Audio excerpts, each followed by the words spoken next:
This is Andi Purewal for Boxing Social. I'm now joined by Eddie Hearn. You've got great hair. You really have.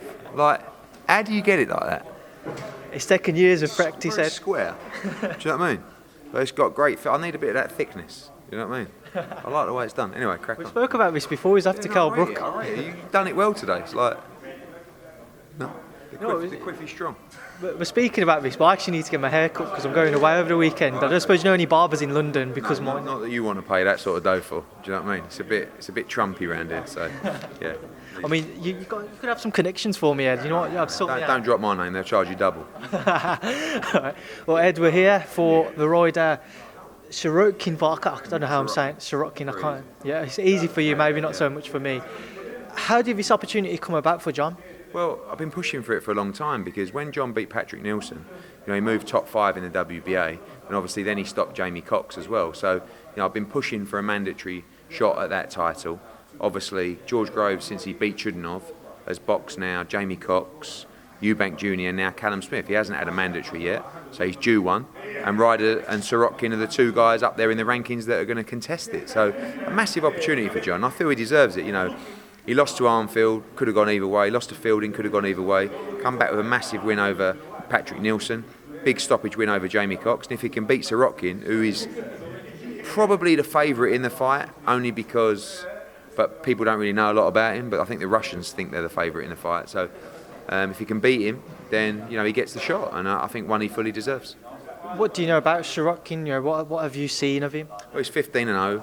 He's very well schooled. Comes out of a strong Russian boxing contingent at the moment. Good wins on his record, but no real notable wins, but won everything with ease so far. Highly rated, and they believe he's going to be a future world champion. So this is a big fight for them as well, and we'll see who comes out on top.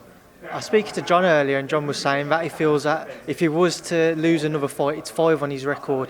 He doesn't really see where his career could go. Do you think that could be the end of the line for John? Maybe, but he's been there before. When he lost to Armfield, it's like if he lost to Fielding, that was probably his lot. Lost to Fielding, managed to carve out another opportunity. So it's kind of like a second life for John Ryder, but he's making the most of it. And I think he's mentally a lot stronger now than he was going into those fights. He's on a great roll. He's very, very confident. And now he's looking at this thinking, wow, I beat this guy. I'm fighting for the world title. So it shows you that if you persevere in the sport of boxing, you can turn it around. And he could go on and win a world title. Not just any world title, he's going for the actual super belt, the one which is going to be contested between George Groves and Callum Smith in 2 weeks' time. Firstly, how do you see that one going, and what would be your preference for John out of the two of them? Well, Callum Smith's with us, so obviously I want Callum Smith to win that fight. I think it's a very even fight. I think Callum has the freshness going in, but George has the experience, the big fight experience. We don't know about his shoulder, how well that's healed up, and I think Callum will be up for it. It's a bit of a weird setup in Jeddah. So it's going to be hard for them to really lift themselves, where normally it would be at the O2 and it would be mad. It's going to be exactly the opposite over there. So I think it's an intriguing matchup. I go with Callum Smith just for the freshness. But Groves is he's a old school warrior. You've counted him out times before. Lost to Froch, thought it might be over. Lost to Badu Jack, thought it's definitely over. And then comes back, carves out a world title, and we're here in his third defence. So he deserves a lot of credit and respect. And I think it's going to be an interesting fight.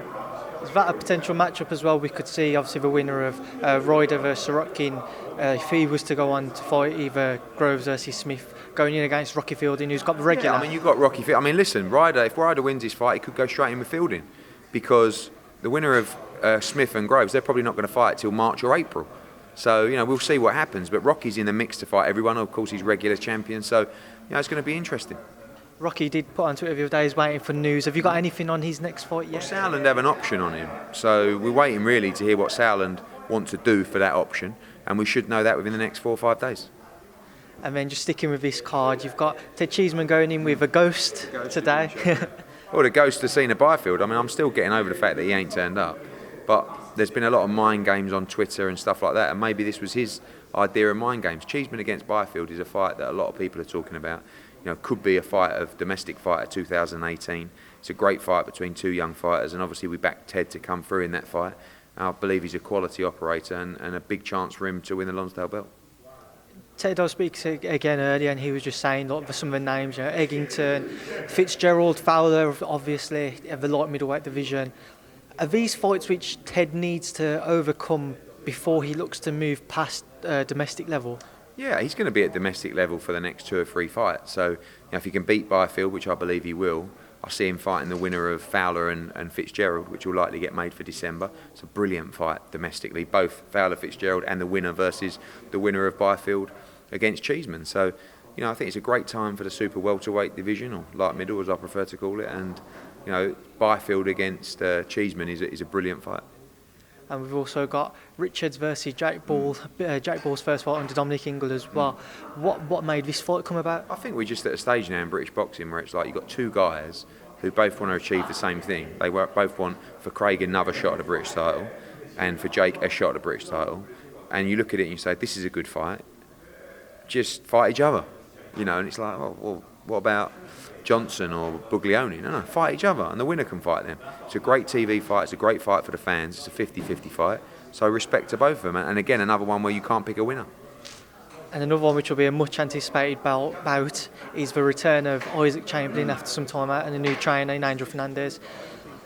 Isaac going straight back in a very big domestic level. How come he's decided to step in at that level straight away? I think it's just about being relevant.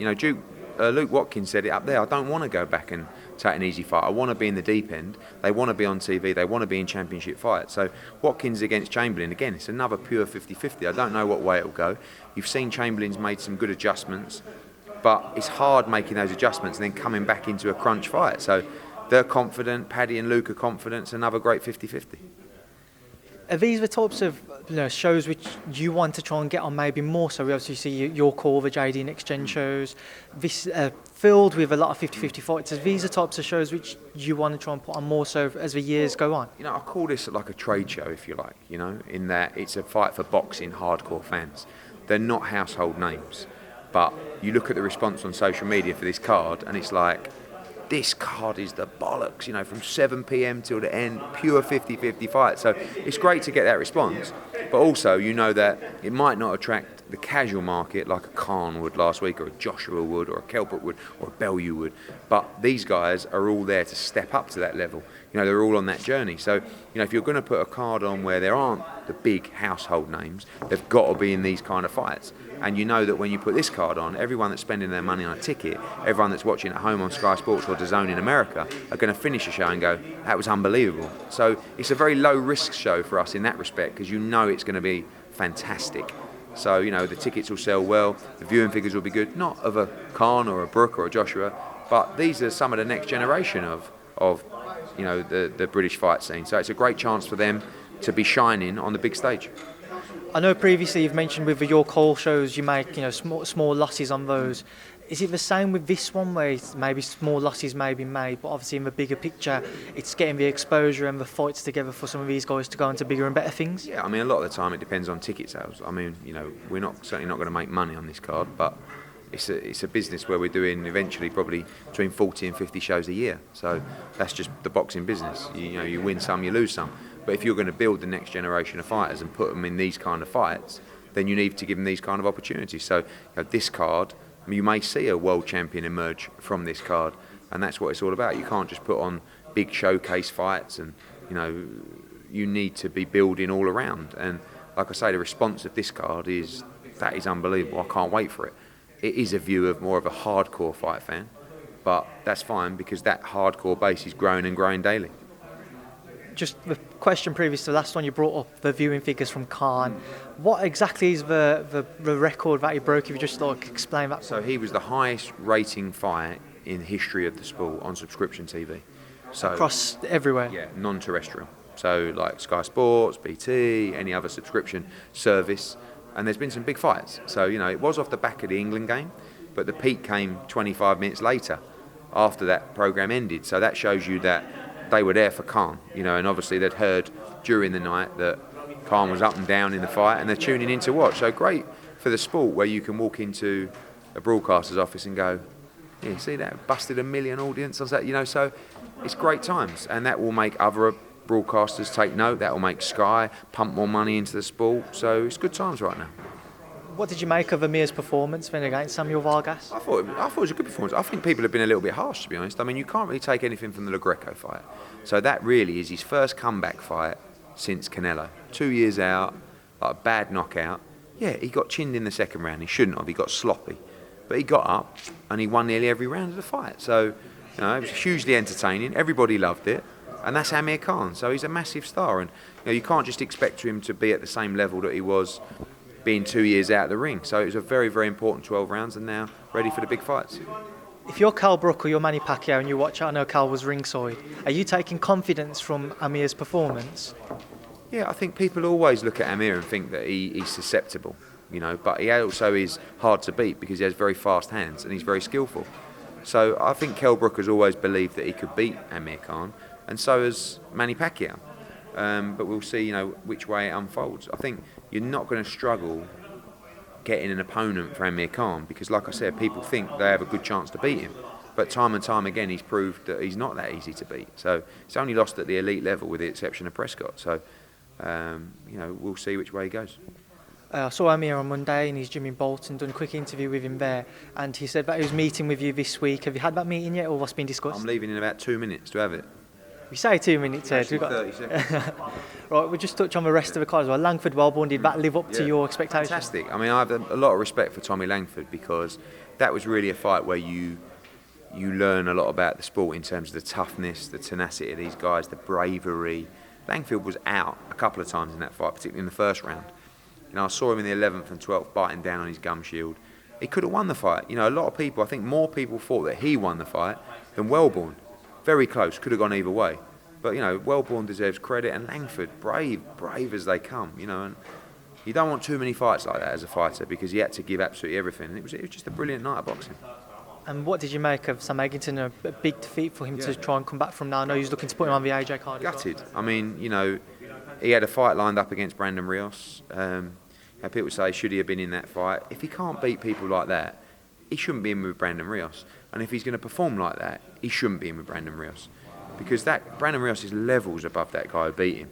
I don't know whether, he's just not the fighter he was, or he was nervous, or probably maybe a bit of both. But you can't fight like that. You can't have your hands down by your side, exposing your chin. And you've got to hold.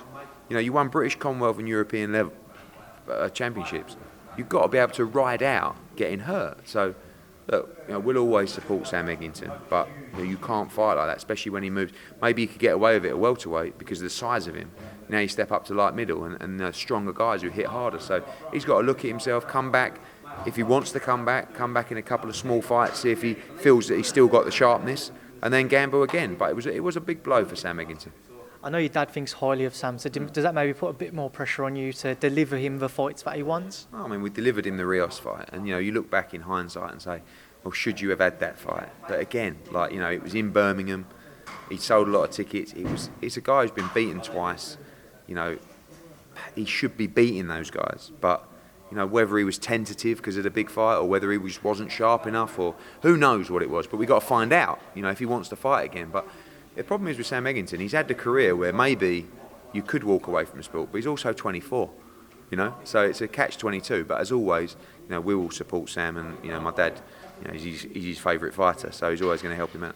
Now, I know yesterday you had the Anthony Joshua media workout. Boxing Social weren't invited, Ed, but we'll let that one slide. What was it like? What was AJ looking like in terms of his weight and his physique? It was absolutely packed. Every media outlet in the world was there, other than Boxing Social. No. It's always a select group at that kind of event, and he looked fantastic. I wouldn't say he's tetchy, but he's definitely switched on and ready to fight.